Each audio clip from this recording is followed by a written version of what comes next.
good life medicine. The word medicine there is the word market. It shall be life and health to all their flesh. God's word. The word there, life and health, is market. Health to all their flesh. Market. It's medicine. Medicine, and it's good medicine. Notice, but a broken spirit causes osteoporosis. Now, you won't find that in the scientific world. But I tell you this is the wisdom of God. It's telling you you can eat well, you can drink lots of milk and all that. Right? But in your spirit is broken.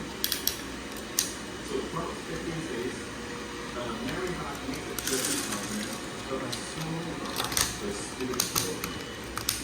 See, soul of the heart, the spirit is broken. And a broken spirit runs the bones. See, you don't just say, we preach the spiritual part. No, we not about spiritual part. You not separate the mind. Sometimes for study purposes, we tell you are a spirit, and you need of God, you have a mind, you have a soul, and you live in this house called body. Amen.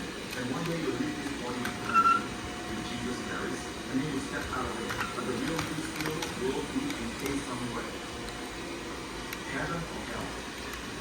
That's why the Bible says that hell is presented to the devil with angels for those who reject the Savior, reject his sacrifice, and reject the love of God with a thrown together in the place of eternal fire. Isn't the Bible? So a broken spirit tries to